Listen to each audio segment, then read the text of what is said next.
ছিল প্রস্তুতি, এখনো আছে ওটা, বাট দেশের প্রেক্ষাপট, আইন প্রশাসনের অনুমতি সব কিছু মিলে উনি হারছেন। এই জন্য সবার কাছে ওনার পক্ষ থেকে আপনাদের কাছে সবার ক্ষমা প্রার্থী। আপনারা কি মনে কিছু নিয়েন না, আর সবাই আপনার নাঙ্গল করে, যেহেতু মনে কষ্ট নেওয়ার কিছু, সবাই নাঙ্গল মানুষ, আমার উনি আপনার ভাই, এই কথা, এই জন্যই সবার কাছে আমি ওনার পক্ষ থেকে ক্ষমা প্রার্থী। আর পরবর্তী ম্যাচ শনিবারে, তখন আশা করবো একটু আপনাদেরকে একটু ইয়ে করার, বাকিটা আল্লাহ ভরসা।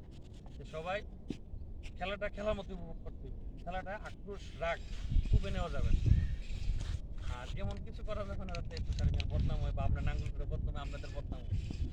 কারণ আর ক্রিকেট খেলা ভদ্র খেলা সবাই জানে, ভদ্র খেলা যদি অভদ্র কিছু হয়ে যায় তাহলে কিন্তু ক্রিকেটটাই একবার কলঙ্কিত হয়ে যাবে। এই জন্য সবার কাছে অনুরোধ, নিজের মতো করে, নিজের মনে করে সবাই খেলবেন, সবাই খেলা চালাবেন। আর যে সিদ্ধান্তের যে বিষয়গুলো, আম্পায়ার থাকবে 2 জন, প্রয়োজনে বাইরে একজন ম্যাচ রেফারি থাকবে, যে আম্পায়ার থাকবে, থার্ড আম্পায়ার। তার সবাই সিদ্ধান্তে একটা, যদি কোনো কনফিউজ থাকে, কেউ মাঠে উচ্ছৃঙ্খলা দেখাবেন না, কেউ রাগ দেখাবেন না। আপনাদের কমপ্লিটে আম্পায়ার কাছে বলবেন, আম্পায়ার সিদ্ধান্ত দেবে।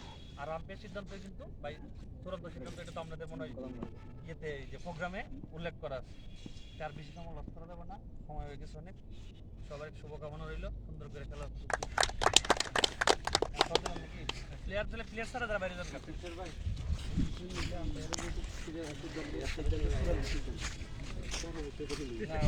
আমি সমস্যা নেই। আমরা এই মেয়ে, হ্যাঁ আমরা এই মেয়ে ভাই এনটিভিটা দিদি